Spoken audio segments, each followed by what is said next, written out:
Welcome to my the candlelit living room. Some real, some fake. Make your surroundings cozy and comfy. Anywho, one of the things that I like to do for any of the slower practices, I just like to make myself really comfortable. So I have lots of pillows and blankets and things like that within reach. So I have just one pillow and one blanket for tonight, along with some yoga blocks. And I have a yoga strap because we're gonna do a pose called cat pulls its tail, where you kind of reach around and hold onto your foot. And for me, that creates some trouble with my knee. So I use a strap to hold onto my foot so that I don't have any knee trouble. So if that's something that sounds like it would be true for you too, just get something, a yoga strap, a towel, something that you can hang onto your foot with. And if you're very comfortable hanging onto your foot behind your back, you'll be fine. All right, so we're gonna start with a reclining butterfly pose. So I'm gonna lie down on the floor. You can have like some pillows or a little blanket under your head or anything like that that you might like. I am gonna use a blanket underneath my knees to kind of fill in the space that's left when my legs are in that shape. So I like to fill gaps so that when I lay down, there's just this kind of sense that my body's being held right where it wants to be, which triggers my nervous system to relax a little bit more completely. Now with Yin, we want a little bit of sensation. That's the primary difference between it and restorative yoga. With restorative yoga, we're really going for like, how relaxed can I possibly get? And that's the only goal. With Yin, we're going for the same thing. How relaxed can I get within this idea that I'm feeling some sensation? So for me, this is mostly about the inner thighs. So there's this gap here that doesn't touch the floor. Now, some of you, your knees will touch the floor in this pose, so you may not want a prop here. But for me, it's just kind of filling in that gap at the point where when I hang out here, I feel that stretch. That's the perfect spot. And then that triggers all of the nerves in my back, in my legs, in my brain to allow my body to relax. If I leave the gap there, there's this, I don't know exactly, it's not conscious, but somewhere in the kind of deep part of my brain, there's this little idea that we're in danger. And so I will find that my inner thigh muscles and my outer hips will kind of grip to hold me. So by putting the blanket there, I can relax the muscle and sort of get to the connective tissue layer that surrounds the muscle. Hopefully that makes sense. And so you just do what's appropriate for your practice. And you can also sort of gauge how much sensation you like. Like if you prefer it to be very, very light, you add more support. You want it to be a little spicier, then you add a little less support. Just give yourself just the right amount for you.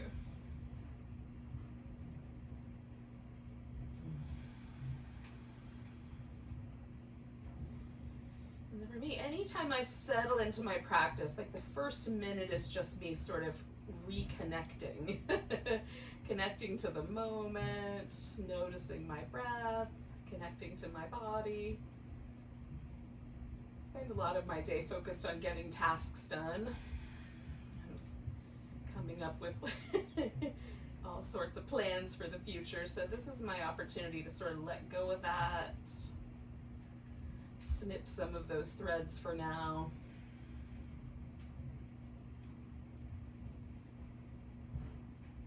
And just open and relax into the moment.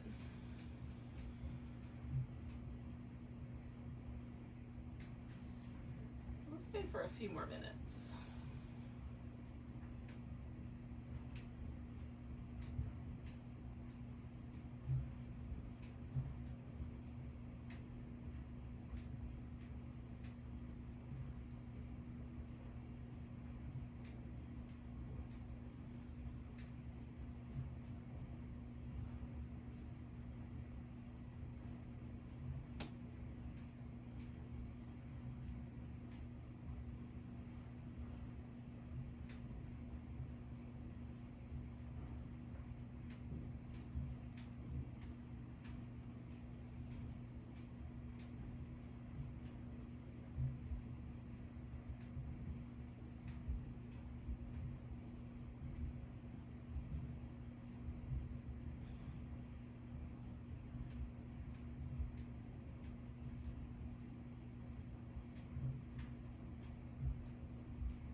just going to take a few more breaths here.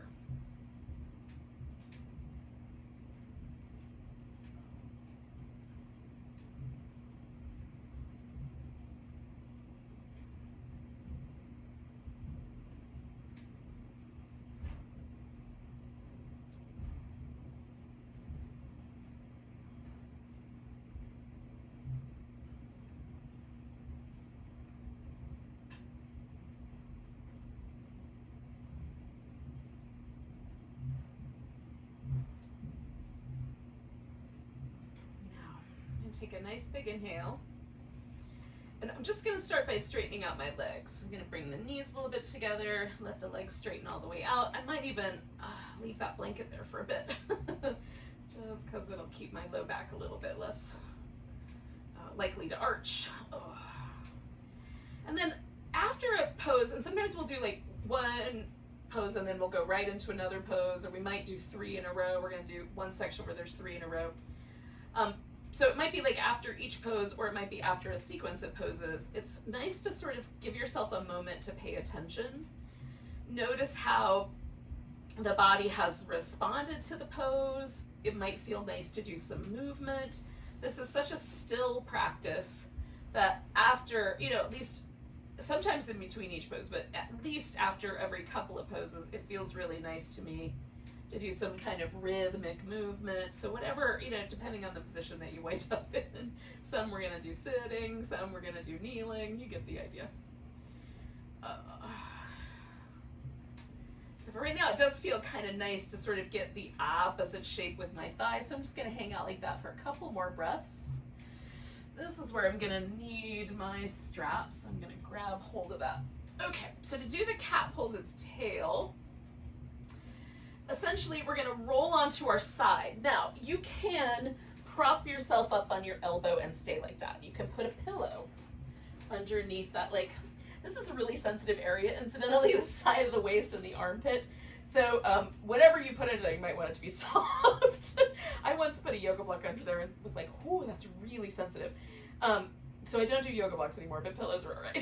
So you can hang out like that. You can also let your upper body kind of roll back onto the floor, and it'll be a little bit twistier. So that's up to you. So the top leg we're going to bring over the top, and that can go out straight. You can leave the foot on the ground. That's kind of a personal preference. And then the bottom leg is going to come around, and that's what you're going to hold on to. So like I said, for me, it helps to have a strap to make that possible. So I put the strap around my ankle, or my foot, whatever's appropriate.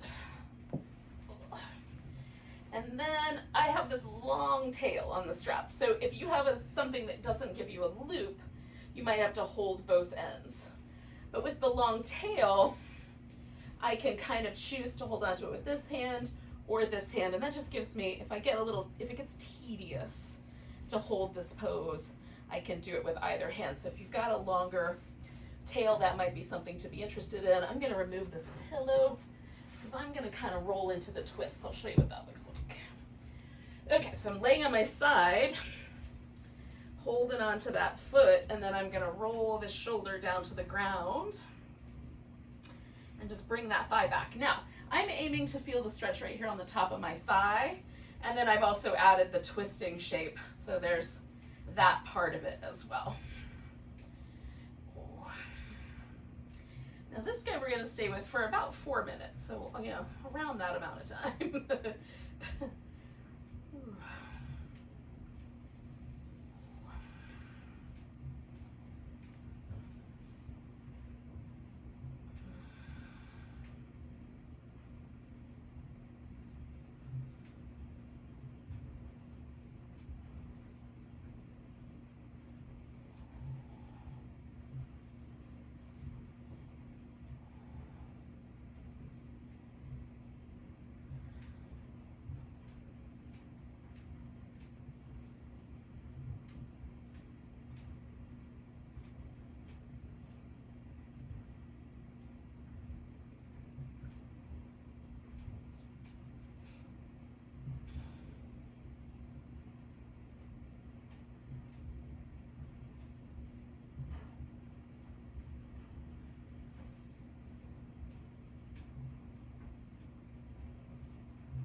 thigh has gotten just a little bit softer. I'm not quite feeling it as much.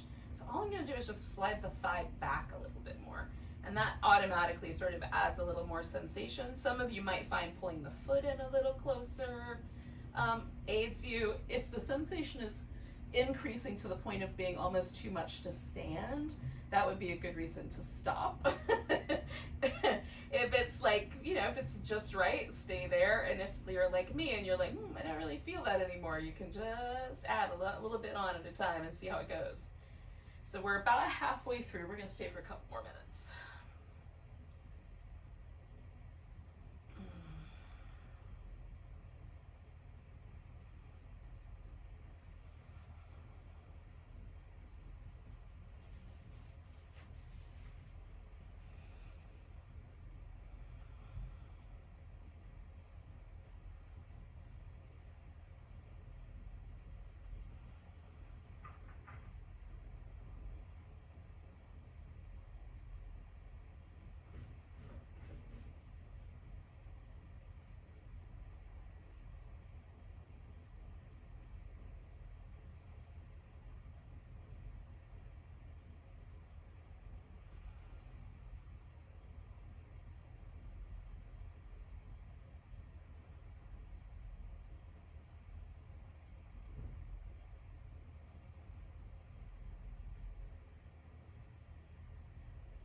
Just a few more breaths here, yogis.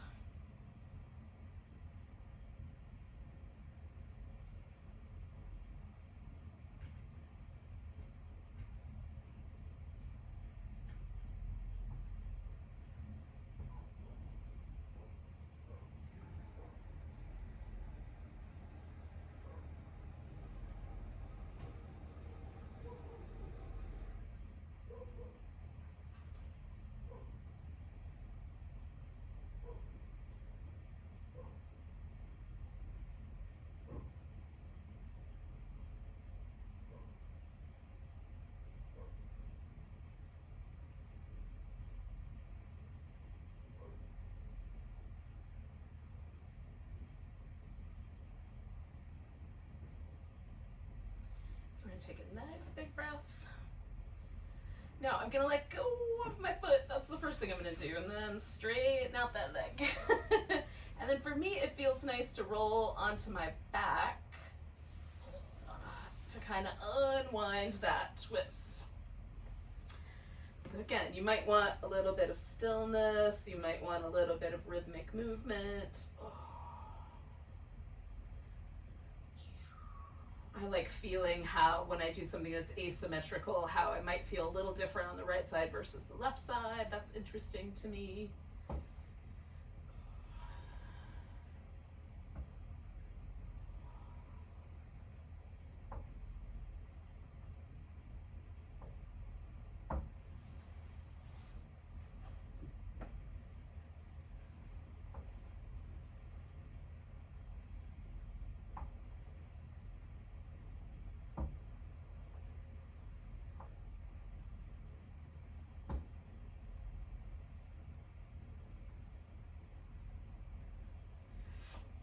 Right. So the question about when you should do the second side is sort of a question of when it feels like everything is sort of hunky-dory. If you feel like there's a tug in the original direction or your body's not quite kind of moving towards symmetry yet, then maybe stay a little longer in the movement pattern. And then when you're ready, you'll roll to your side. And again, if you have yourself propped up, you'll do it that way. Because I did this with the twisty version, I'm going to go back to that. And again, for me, leaving a little bit more room around the knee, but bringing the thigh back is the secret to making this pose interesting, as opposed to holding the foot tighter, but for you it might be the opposite. Oh, there we go. I need a little support for my shoulder on the side.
Just taking deep breaths. For some reason, this side is a little spicier than the other side, and that's kind of interesting. So I'm just trying to let myself relax a little more deeply, concentrating on sort of softening a little into the pose, adjusting as I need to.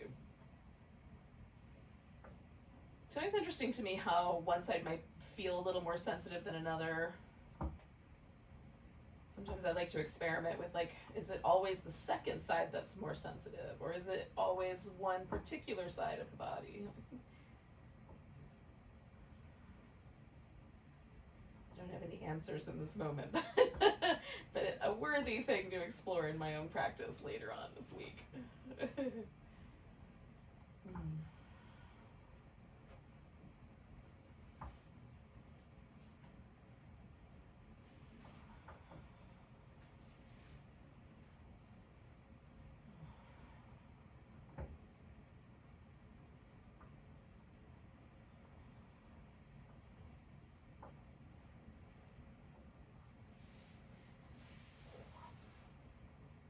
Okay, so we're on our last minute here, lovelies.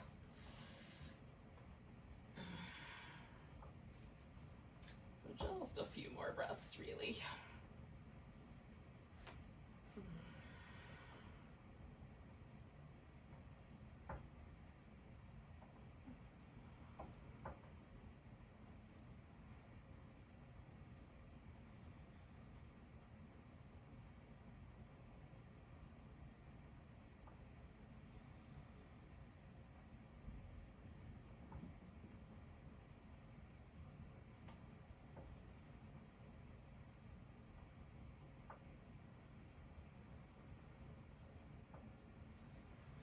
So I'm going to take one more big breath, and then I'm going to slowly, starting with straightening the leg out, slowly come on back.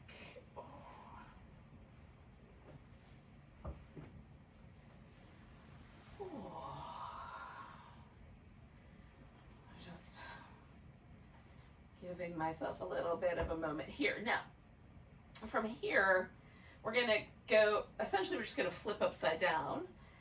So we're going to do a little Sphinx and a little shoulder opener called, I've always called it the Sleeping Buddha, but recently I've discovered other people call it the Broken Wing.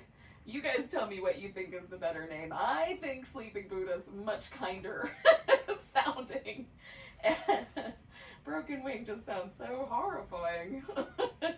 You guys tell me what you think. But in any case, we're going to do whatever you call it. We're going to do that pose and a little Sphinx. So we're going to flip over when you're ready. And I would suggest that if you want to do some like little cat-cow shapes, you know, you could do that first and then kind of hunker down into the Sphinx with me. All right.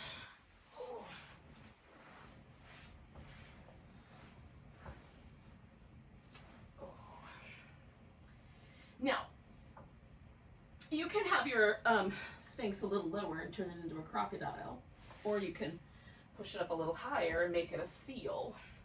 I just want to make it good for you. So for me, the Sphinx shape is just about perfect. My low back doesn't really want to curve much more than that anyway. So this works just right.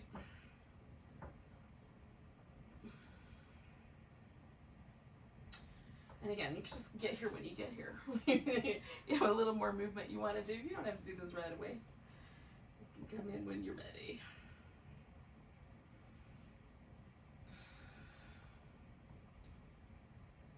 There are some ways to kind of hybridize it. So if I were to sort of prop my elbows up a little higher, I would get closer to the seal, but I could still be in a kind of on the forearms instead of on the hands. And same token, I could come down for my little crocodile, but propped up. I'm like halfway between the crocodile and this Sphinx, so you can kind of make it a wider spectrum of possible backbendy poses. Now with all of these poses, my goal is to relax as much as I can across the front of my hip. This is kind of the targeted area, right? So the cat pulls its tail was sort of getting the top of my thigh. Now I'm trying to let that same kind of general area soften a little bit more here, this front of my hip. And we'll go one more pose after we get around to it. We're gonna do our little shoulders first, but then we'll start with one more pose to touch that area. Or maybe several, but, but at least one. All right, so we're gonna stay with this guy for about another minute or so, a minute and a half, and then we'll switch it into our friend, the sleeping Buddha. I'm gonna call it the sleeping Buddha for now, and then you guys tell me what you think.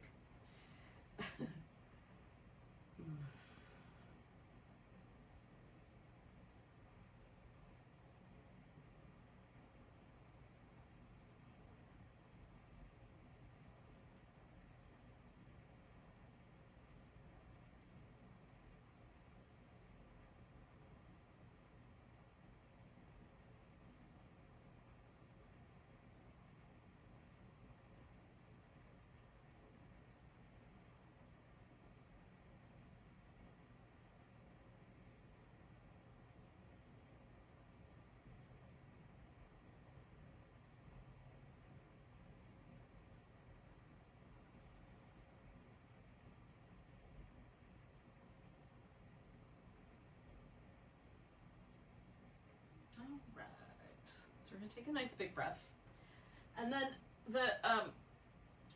the sleeping Buddha is a kind of a stretch for this front part of the shoulder.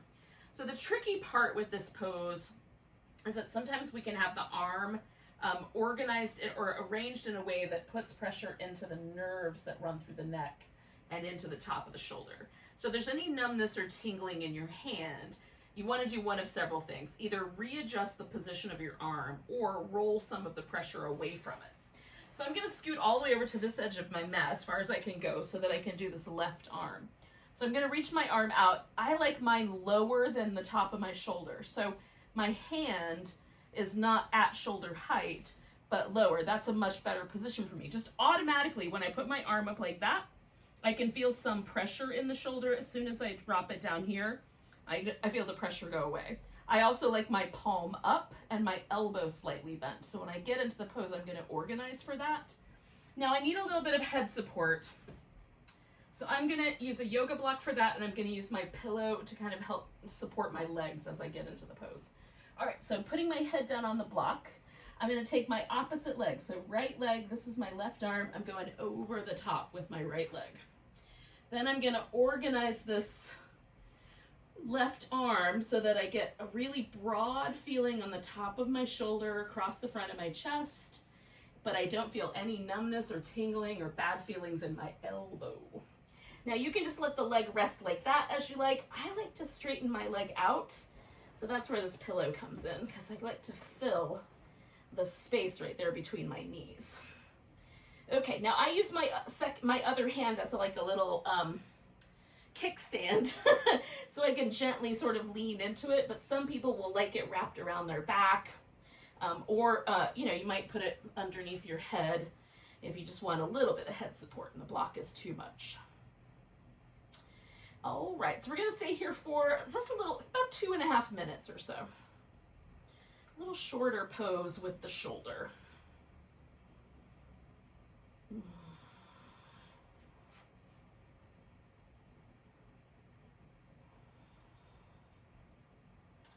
So if I were to lean a little more forward, that would take some of the pressure away from my shoulder. And again, I can readjust the position of my arm to make it just right.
So we're gonna stay for about 4 or 5 more breaths.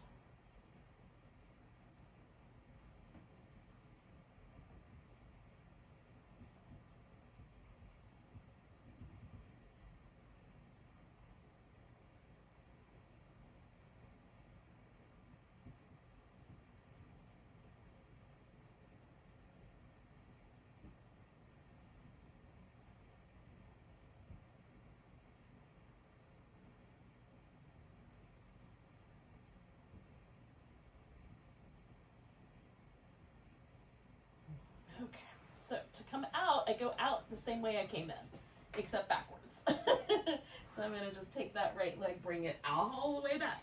And then once I'm back on my belly, I like to do some little, just kind of gentle, circular, fluid movements in the shoulder.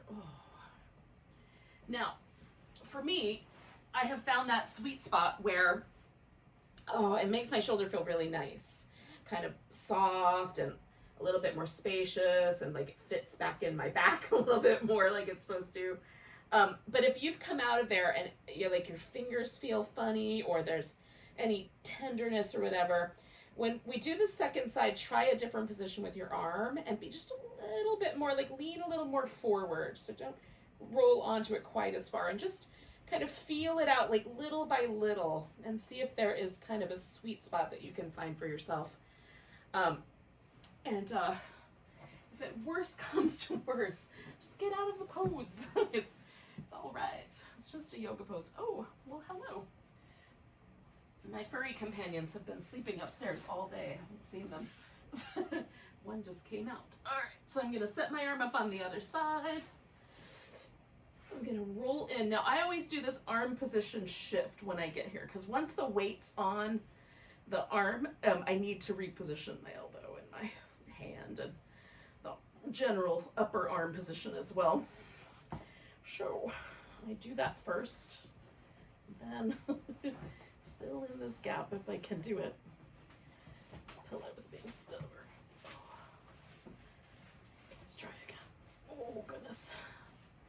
Okay, so then this is my little, I'm gonna lean into this hand a little bit. I might even put the elbow on the ground on this side because my right side is a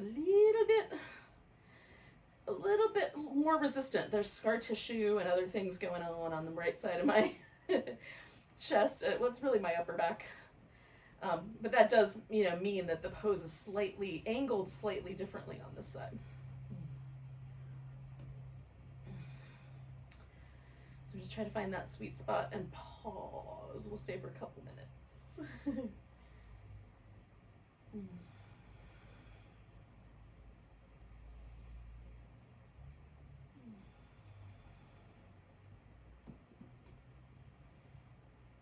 Go, go.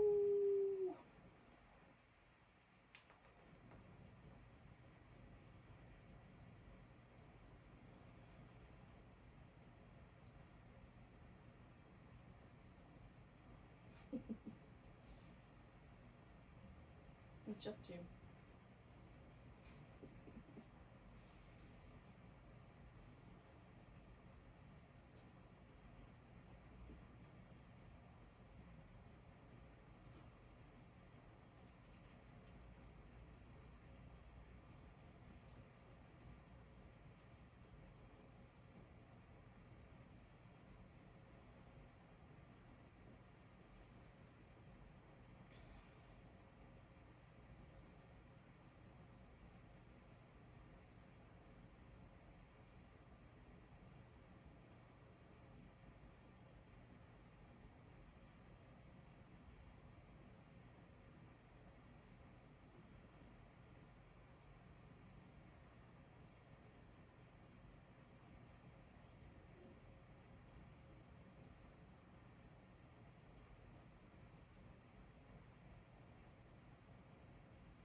So I'm going to stay for about another minute.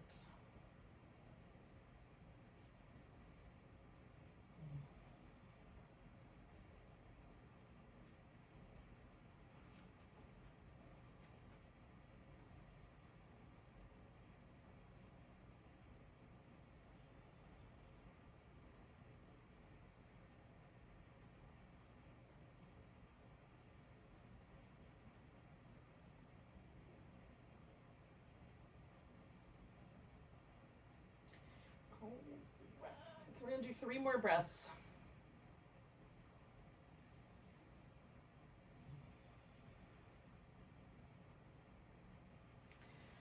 So then on that third one, we're going to come on back out of there. Maybe with the same amount of groaning. Maybe with significantly less groaning. No. Oh, I'm going to just head back to kind of a halfway to child's pose kind of pose and just give myself a little wobble. We're going to come into a lunge. So if you want some extra padding underneath your knees or anything like that, start there. And then the lunge itself can be sort of any, if you want to get like close to the ground, you can do it that way. You can be on your hands. You can be all the way up. I'd like to do kind of 2 different things. So I start more upright and then kind of work my way down closer to the ground. That's usually the way that I roll. But it's your pose, folks. So when you're ready for it. So again, we're kind of coming back to the front of this thigh here. And our little sequence of poses aimed in that direction.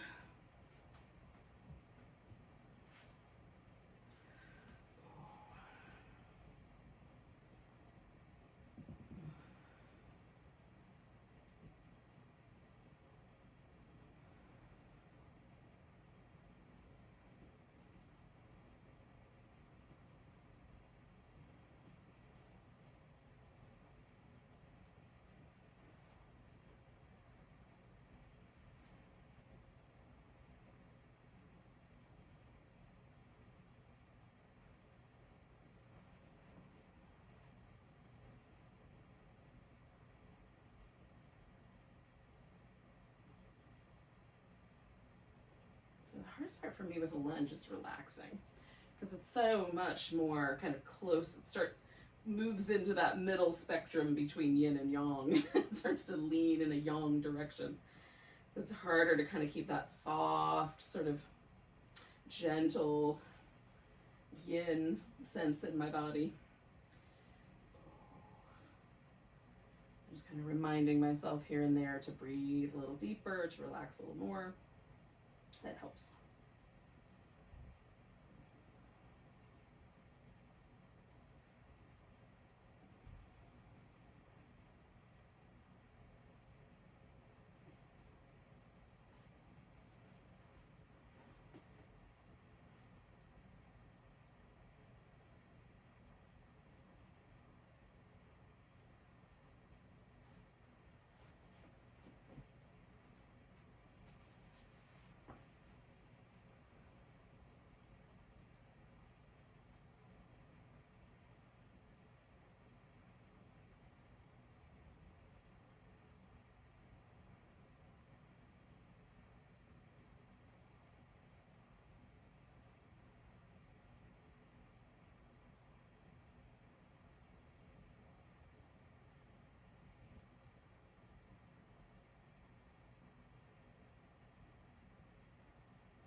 So we got just inside this last minute here, yogis.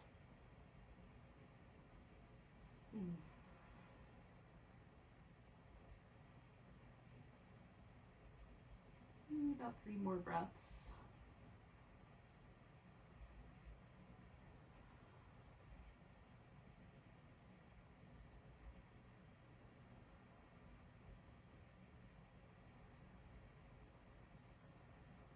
Now this is going to turn into a swan pose, which I'm going to back off for a moment, kind of stretch out my front leg. And then that is going to be the leg that comes across. Now, this is a lot like the pose called pigeon. It's just done in a more relaxed way. So there's a name change. But it's the same basic shape. Now, that in mind, you can, of course, have the leg all the way out straight. But with yin, we're trying to get as relaxed and comfortable as possible. So you could bring the leg out to the side a little bit if you like. Make it a little more like a deer pose. A little like a deer swan hybrid pose. So that's up to you. You decide how you want it to go.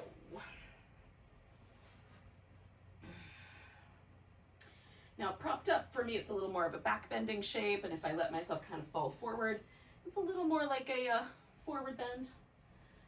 So for you, it might always be a back bending shape, but you can decide kind of how you want to structure it with that in mind.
for one more minute.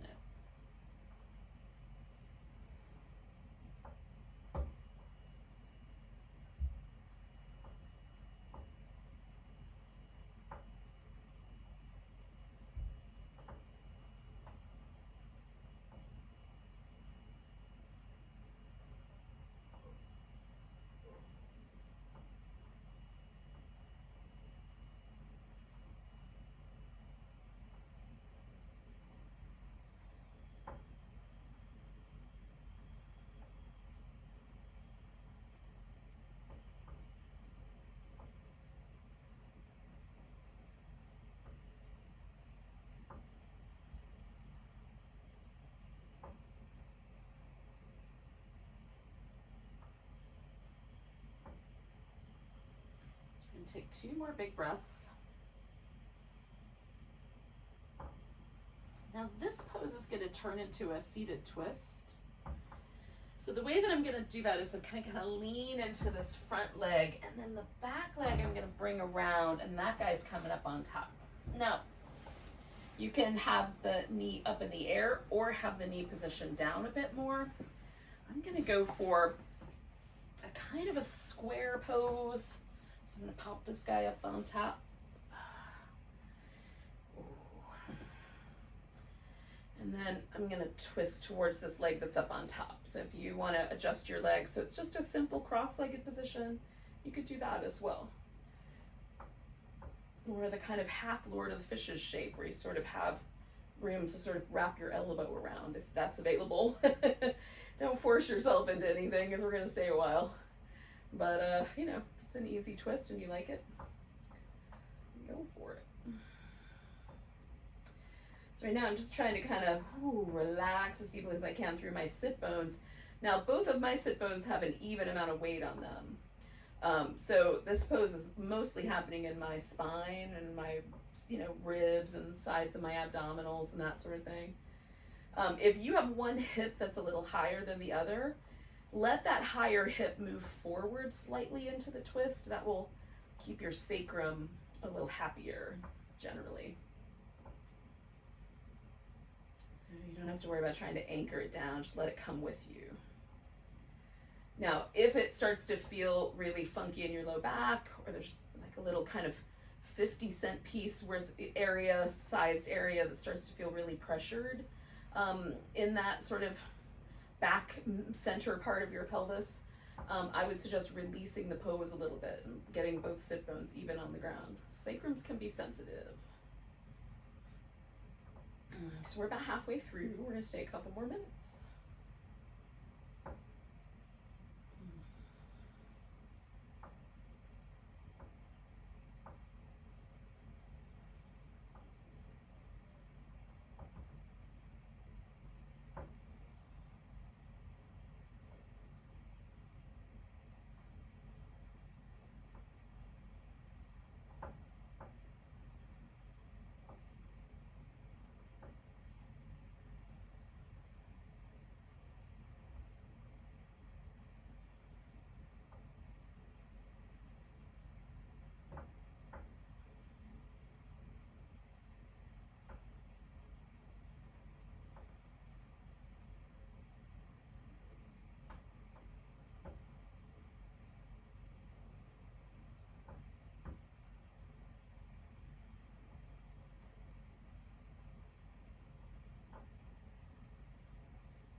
Stay for another minute here. And if you just realized that you need an extra minute just to be quiet and to shake things out, you can leave the pose a little early or now. Or just, you know, anytime now, between now and whenever I say, okay, we're done. If you're done, you can be done. And basically is what I'm trying to get to there. With far too many words, I'm sure.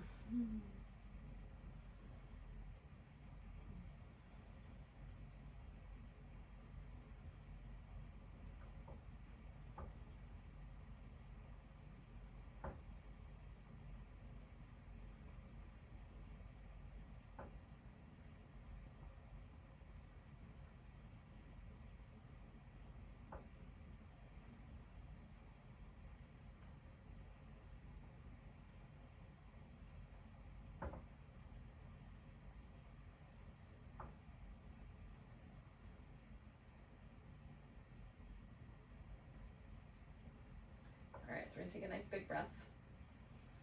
I'm gonna unwind the twist, and then I'm gonna avoid this monstera leaf and unwind my legs.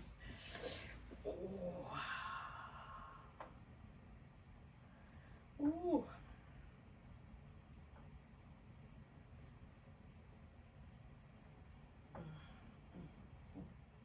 So the fantastic news, of course, is that we have a whole other side to go. So you don't have to move right away. I'm gonna do some little like child's posy, cat cowy things first. And then I'm gonna come into the lunge on the opposite side. So I'll meet you there. If you want to lie down for a few minutes, you could do that as well.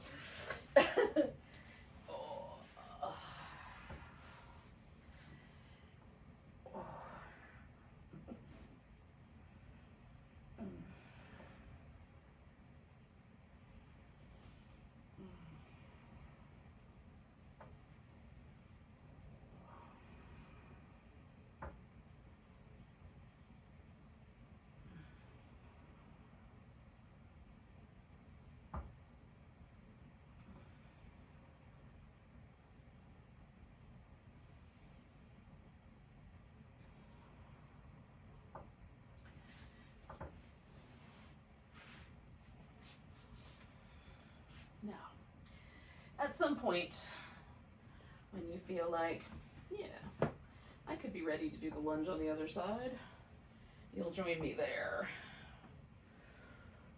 All right.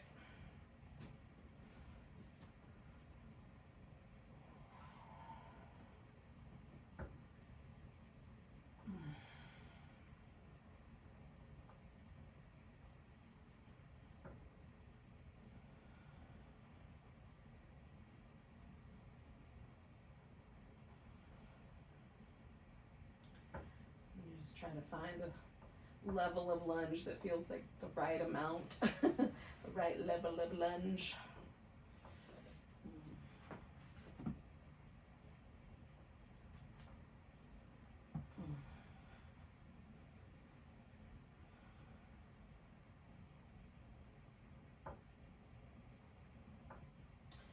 For me, lunges can be quite sensitive, so I just try to creep into them really slow. Just let myself get kind of used to one spot and then move a little more and get used to that spot and move a little more. And just kind of over time, I'm going to creep my way down toward the floor.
we're going to take 2 more breaths, yogis.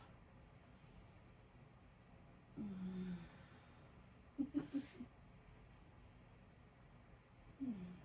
going to slowly make this happen.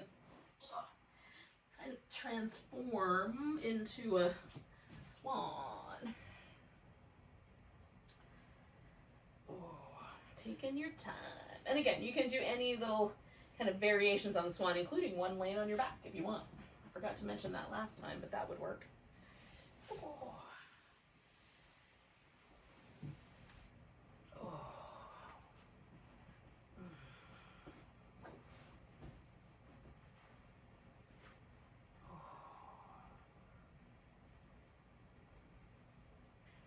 Finding your way into your next pose.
We're at that little halfway mark, just about.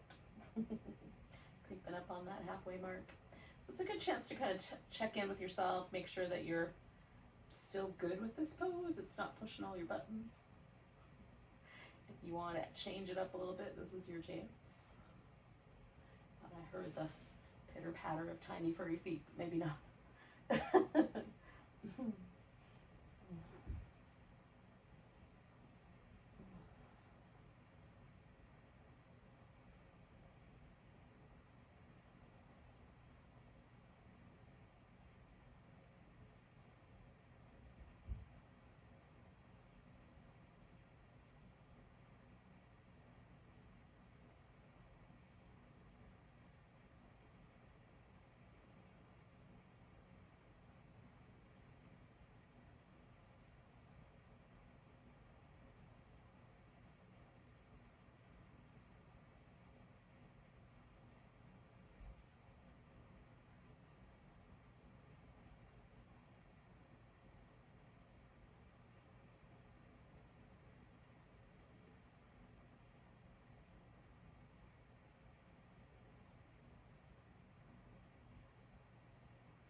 Our last minute here.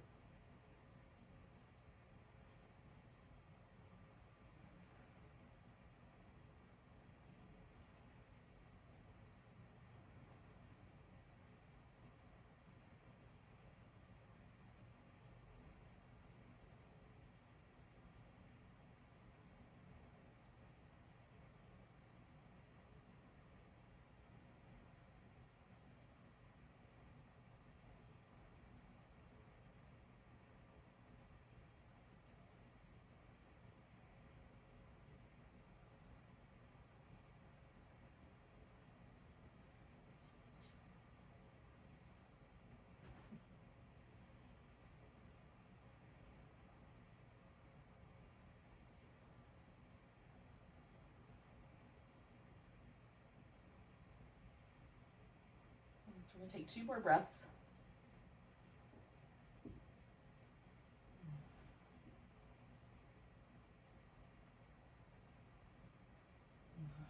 Again, we're going to turn this into our seated twist.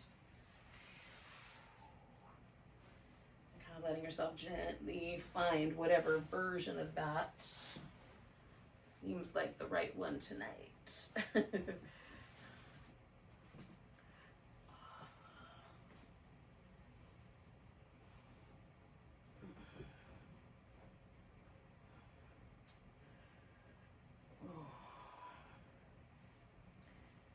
Me then, you know, once I get once I'm in the twist, I try to settle, right? Feel my, everything touching the ground, just sink in a little bit. And then try to let my spine feel like it can sort of drift up a little bit. Not in an uptight kind of grippy way, but just sort of the response to relaxing into the gravitational pull of the earth sometimes makes my spine feel a little bit lighter, and that's kind of what I'm aiming at.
We're gonna stay for one more minute here, y'all.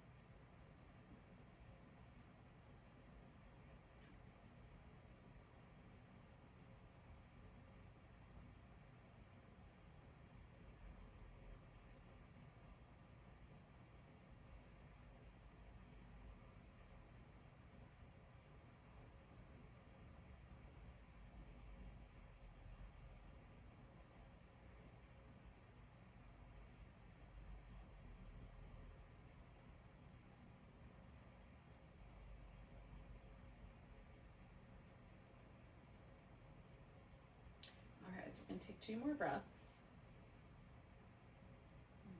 And take a nice big inhale, and as you exhale, you'll just unwind your twist. Unwind your legs. Now we're going to do one more pose before Shavasana, and you really have a lot of freedom about what you might want to do. I am going to do a dragonfly, a wide angle forward bend, because that's the one shape we really haven't done tonight, and I love forward bends. But for you, you might want to do legs up the wall or legs up over the couch, or you might want to do a saddle where you sit down between your feet and lay on your back, or a supported bridge pose. So if you have another pose that you're like, oh, I just want to do this one, do that pose instead, and then we'll all do Shavasana together. Sure. And maybe you want to do a forward bend, but you want your legs closer together. That would be fine too. You can do your version. Yeah. Whichever forward bend you love, or other pose, as the case may be.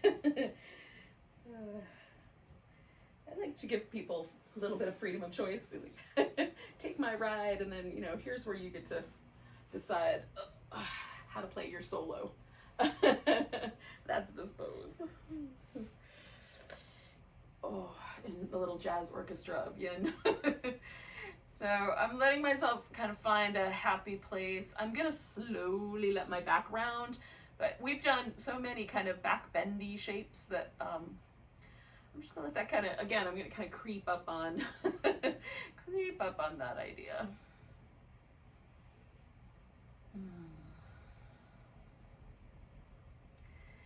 With this pose, I like to check in a little bit with my hips and kind of the, not just the inner thighs, although there's a little bit of that for sure. For me, this tends to sometimes become a little bit more about the way that my lower back and sacrum kind of groove with the shape.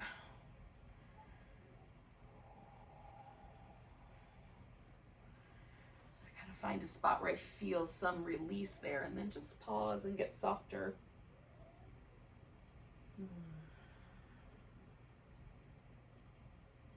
These are the poses for me that kind of help kind of rehabilitate and make my back feel really good. So, you know, these are my medicine might be the right word, my little medicine poses, forward bends. They're my happy place, but that's not true for everyone.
Yogi, so we're going to take 2 more breaths.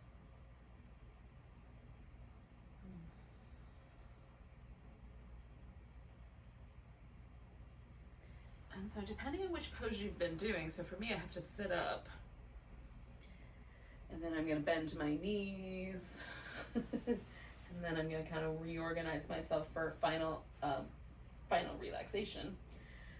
But if you were doing like a inversion, you might need to lay on your side for a little while, that sort of thing. So just let yourself find whatever little bit of stuff you need in between stuff. Once I lay on my back, I'm gonna want to do some yummy little rock back and forth, happy baby sort of thing. So I'm gonna do that first before I settle in.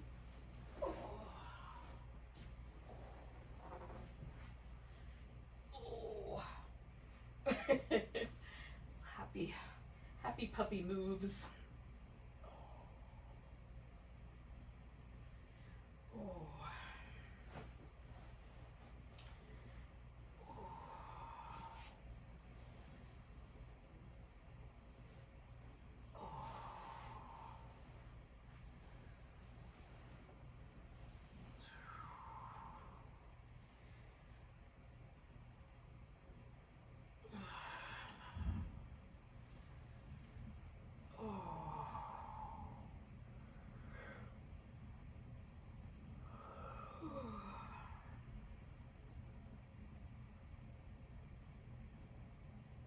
So once you get settled in, just allow yourself to relax. And this pose, you know, there shouldn't be a whole lot of tug or pull. We really want to be able to just sink in.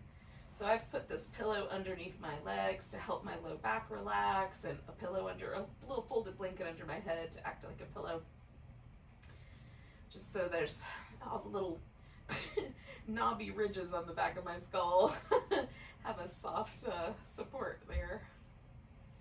If you're chilly, cover up with a blanket, that sort of thing. Just get yourself comfy and cozy.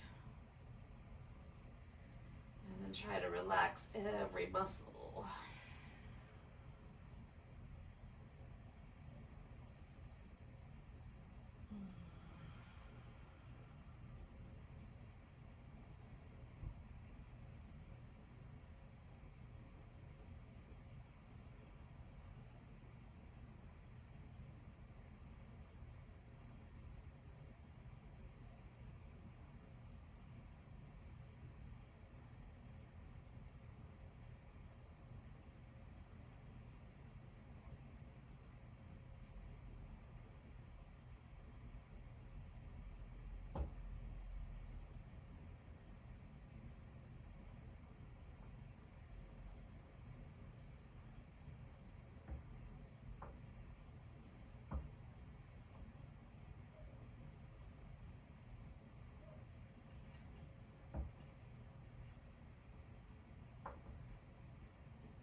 really gently, yogis. We're just gonna notice the breath again.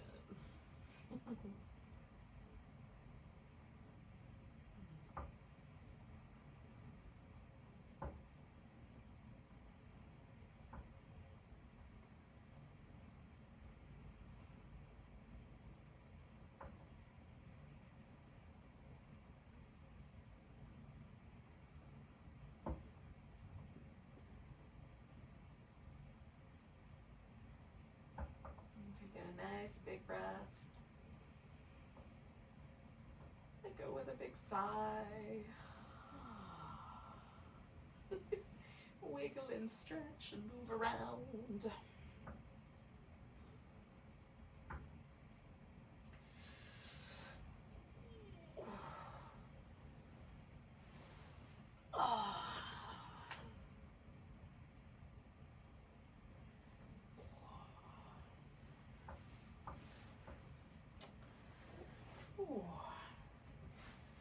So thank you for joining me.